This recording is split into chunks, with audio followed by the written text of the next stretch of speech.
Final battles of Berlin took place in April and May of 1945 and signified the end of World War II. If you haven't watched it already, I already put up a video of the Battle of Seelow Heights, which was the preceding battle to the battles of Berlin. So now we are walking the steps of the 153rd Guards Rifle Regiment as they came into the city of Berlin. Mainly the 2nd Battalion is what we're going to follow. They go about 16 blocks to try to get to the center and their ultimate prize.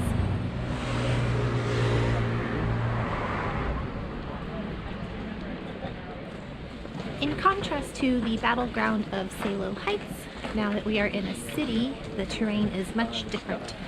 So the Soviets have to figure out how to go through buildings, up and down different floors, clearing those, and also fighting throughout the sewers and the streets.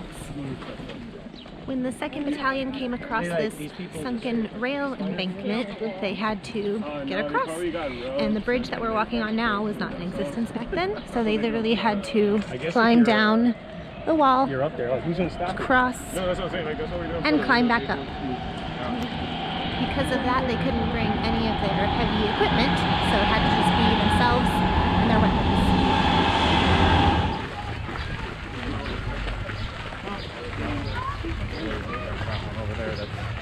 This is about 2200 on 25 April. This is the same day. They kicked off at 09. By 22 they're here and the Germans come across the field. And the literature describes 30 dead Germans at the base of the building in this field here, mowed down by the 2nd Battalion.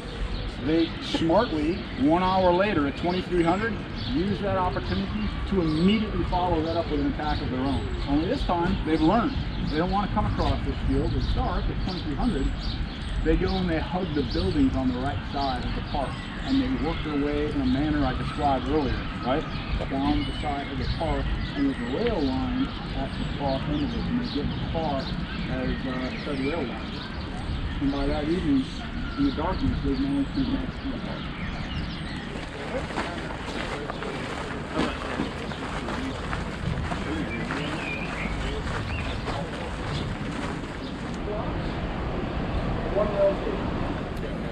After going through the park, this intersection is where they get stopped because the flak tower is about a couple kilometers that way. And in 1945, they could see you from the flak tower, so they get shot at, artillery, weapons fired, and have to stop here. The Gesundbrunnen train station was the ultimate goal, so we stopped there and checked out some ruins of the foundation of an old church before heading up to the flak tower. I remember now, these shitty stairs.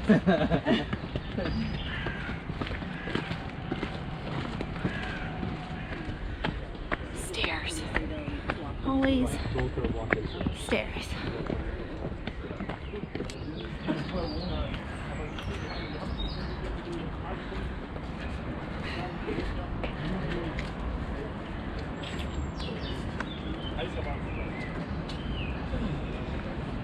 Hey guys, don't walk by this. That is 152 millimeter artillery impacts in direct fire mode from across the street down there. Vicinity of that school bus. They can't punch through. No. Yeah, I know. So flak towers served two purposes. One was just to serve as a bunker, a housing unit to help protect the civilians or protect anyone that came in. So they had, hospital equipment down there, and then the other purpose was as ammunition. So they would have anti-aircraft cannons up top here, and so if they needed to, they could use them. When the Battle of Berlin happened, this place normally would hold 7,000 people, but 17,000 people came and took shelter here. And they didn't surrender until the war was over, or Germany declared defeat or surrender a couple of weeks later. And so they just fence it off, and they say verboten, entrance is verboten. Well, for teenagers with beer, that reads invitation, does it not? Right?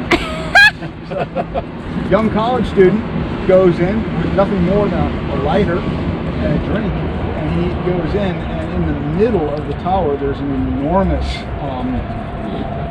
round sort of just drop. It's a spiral staircase. It goes around the outside of the wall, right? Well, he trips and falls at the very top and falls 7 stories to the concrete below and ends up dead. This makes the newspapers. This is like 1981.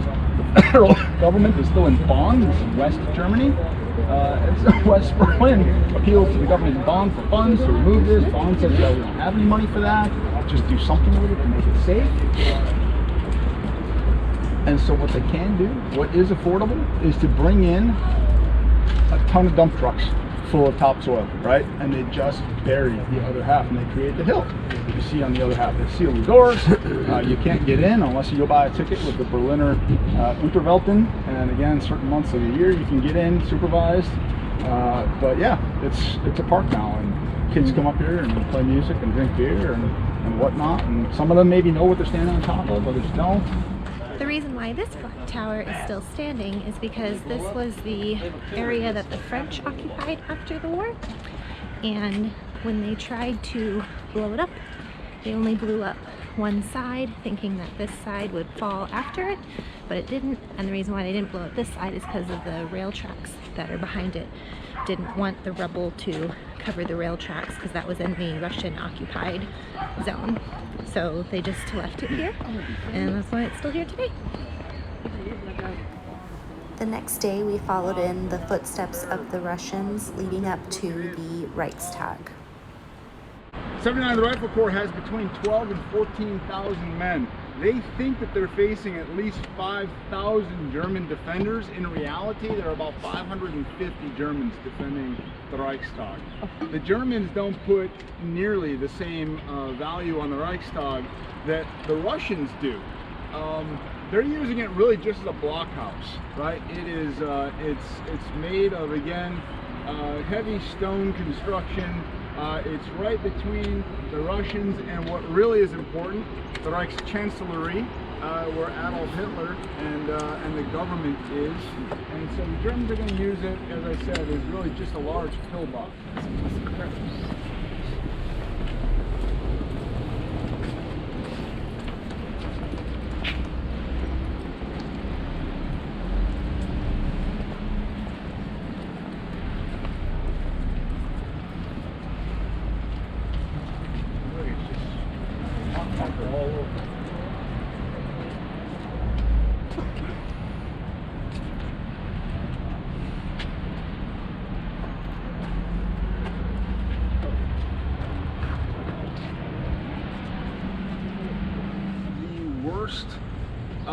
War in the history of the planet.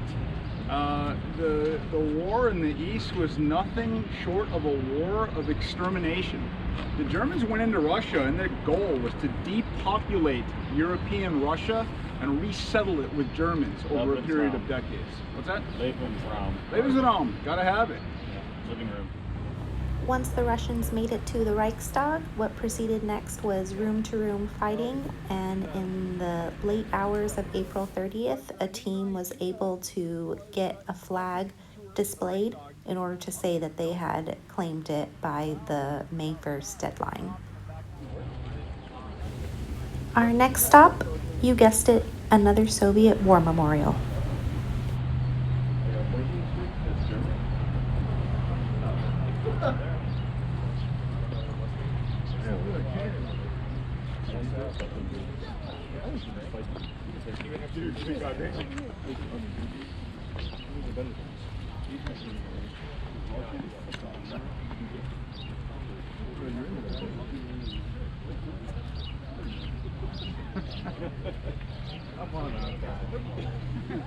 So we talked a little bit about why it's here still, right? The 4+2, 2+4 agreement, right? The victorious powers plus East and West Germany. unifying Germany again, leaving these in place and maintained, as you just saw, at the expense of the German government, is part of one of the preconditions for the Russians to sign off on the unification of Germany.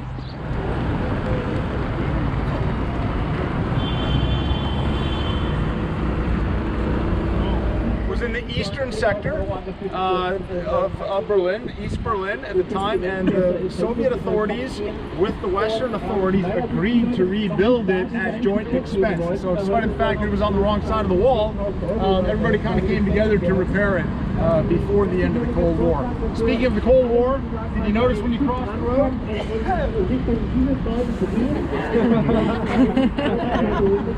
He's laughing. The bricks right there, that's the Berlin Wall.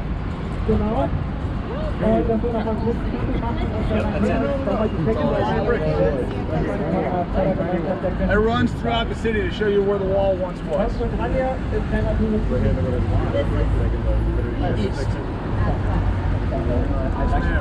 some reason I always thought the gate was like the gate over the wall or whatever. So the German wars of unification. Halfway through the street. There's these little bricks just halfway through the street. They're in the street so you can't see them, but that's just showing you where the Berlin Wall was. Is it?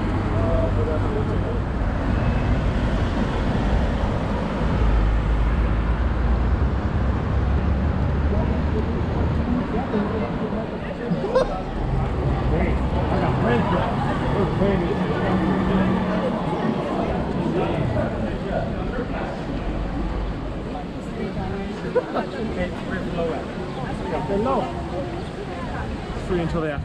This is the memorial for the 6 million Jews that were killed during the Holocaust. So an artist won a competition to create this memorial, and while it was being built, it was covered so you couldn't see what it was. And then on the unveiling, this is what they had. And our guide told us that the artist won't say what the meaning of it is, so it's up to your own interpretation to decide what these different blocks mean throughout the memorial. There's ones of different sizes and heights, and then as you walk along, even it dips down in the land, so you're even further down and the blocks look even taller. Walking through the memorial was definitely an experience. You never knew who you were going to come across, if people were coming around the corner, the different levels of the blocks, both sinking and towering over you, was just very interesting. So like the artist wanted, it is definitely up to your own interpretation, how you feel and how you experience it. Where we're standing right now above ground, we're right above Hitler's bunker.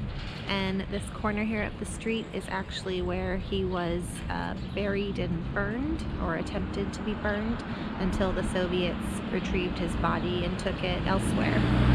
So you can't get into the bunker anymore. It's been sealed off, but it still remains right underneath us. This display is called the Topography of Terror, so it's an outdoor museum about the time in Berlin, 1933 to 1945, and it also still has a section of the wall right up here. So right now we are in West Berlin.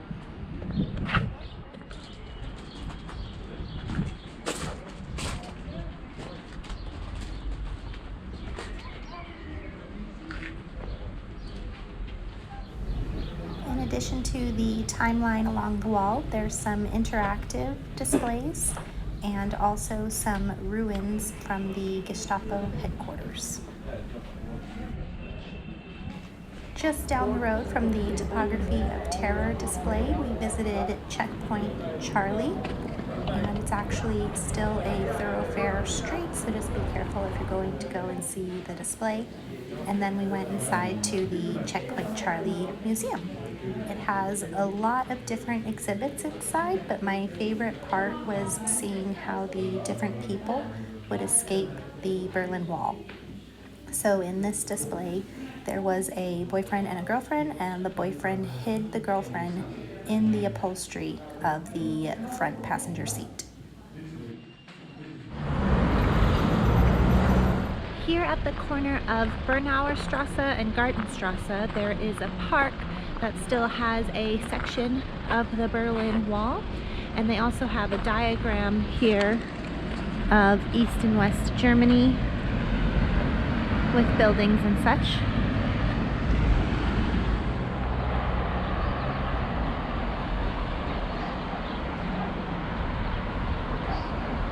There used to be apartment buildings a lot closer to the wall, and people would take their children and try and toss them out of the apartment building window over to the wall. So once that was discovered, then the government had started demolishing those buildings, and so there was more of an open space between buildings and the wall.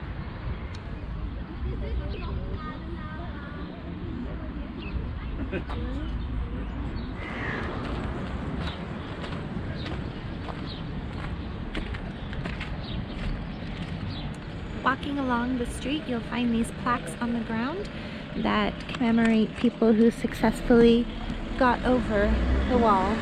So this was 29 December of 1961.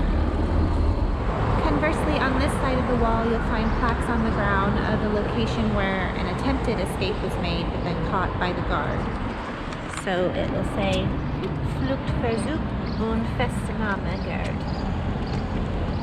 Behind me is the building for the Berlin Wall Memorial, as well as the documentation center, and that big tower is actually a viewing tower where you can go and look up, but it doesn't open until 10, so unfortunately I'm not going to get to it today, but if you're interested, just look for that big old tower. This is the tunnel where the single largest number of people in any one tunnel managed to escape.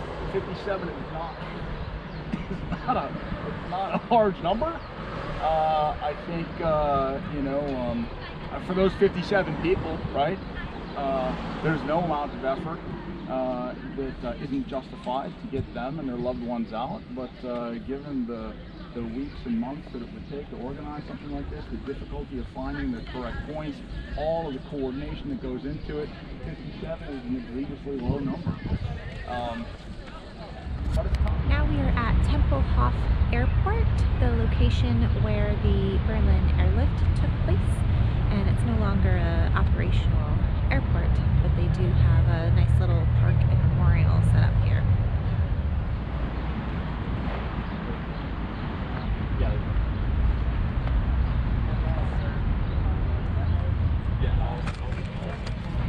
There's a corresponding memorial in Frankfurt where the bridge faces the opposite direction, so it's meant to connect both the Frankfurt side of Germany and the Berlin side of Germany. We finished off our Berlin trip with, drumroll please, another Soviet War memorial.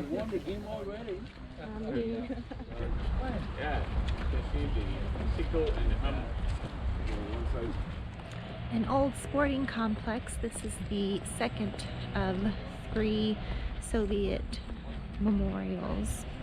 We only visited the one from yesterday and then this one today. And it is huge.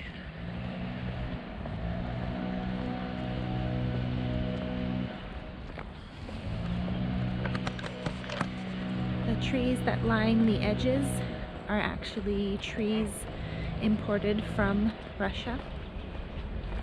And then the statues are at the beginning, symbolizes Mother Russia, and then this big one at the very end is a soldier who was memorialized for saving a German child, and that's what the statue is him carrying that child.